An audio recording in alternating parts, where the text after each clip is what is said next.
Welcome back. You have survived your first 90 days and can navigate Procore with ease. It's time to master the role of a project coordinator. In this video, we will cover the 4 essential skills that elevate a coordinator from merely administrative to pivotal within the project: RFIs, submittals, schedules, and budget discussions.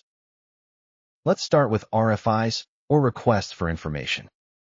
A well-crafted RFI can save the project valuable time, while a poorly written one can lead to delays and frustration for the design team.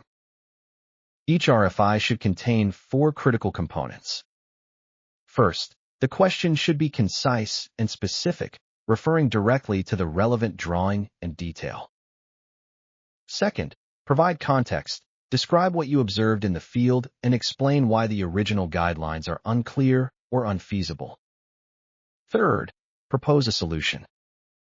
Too often, coordinators neglect this step. Engineers appreciate a starting point for discussions. Finally, outline the impact. Indicate if this delay is hindering progress, state the urgency of your request, and clarify any cost or schedule ramifications if the issue is unresolved. It's crucial to track RFIs in a log. Number each request, noting the date sent, the due date, the responsible designer, and its current status. Sending out a clean, organized RFI report weekly can transform your role and establish your importance on the project. Next, let's discuss submittals. Submittals are the means by which architects approve the actual products for installation, such as light fixtures or concrete mixes. Timing is critical. Approval for long lead items can take 6 to 8 weeks, with additional delivery times spanning 12 to 20 weeks.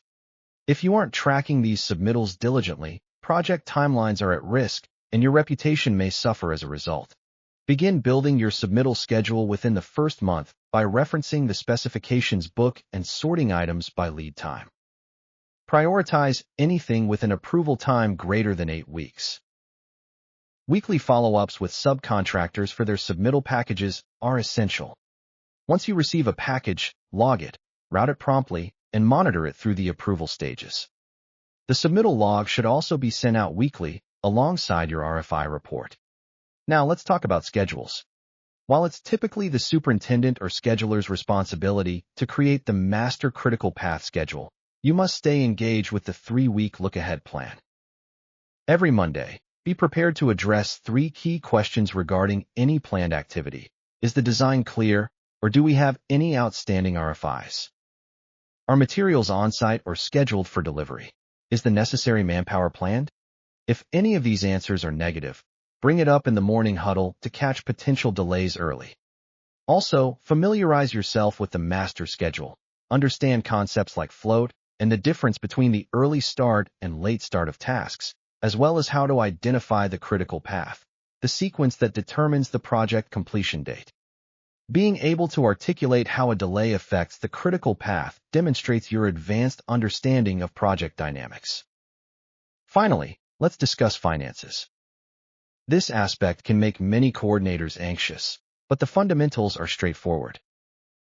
Each project is budgeted with specific cost codes for various trades, such as electrical or carpentry work. As a coordinator, you will start dealing with invoices, purchase orders, and change orders, ensuring each is accurately coded and approved. Change orders arise when project specifications deviate from the original contract due to added or removed scope, design revisions, or field conditions. The typical process includes identifying a change, receiving a price from the affected subcontractor, and obtaining approvals from the project manager and owner before proceeding.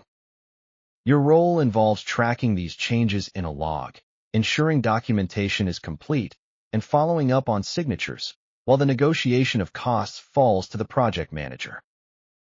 Nevertheless, it's crucial that you know this process inside out, as you may be responsible for it in the future. In addition, you may eventually be tasked with leading a subcontractor meeting. Adhere to 3 rules. Send out the agenda a day prior. Review the look-ahead schedule and assign specific actions with deadlines, and distribute clear minutes within 24 hours. Doing this consistently will streamline the project workflow and enhance your credentials for future promotions.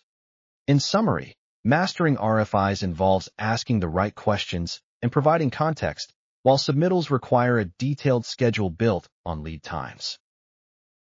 Ensure weekly confirmations on design clarity, material readiness, and manpower for look-aheads, and understand financial procedures including cost codes and change orders.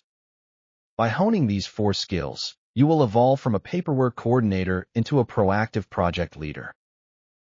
Next week, we will discuss the transition from project coordinator to project engineer or assistant project manager.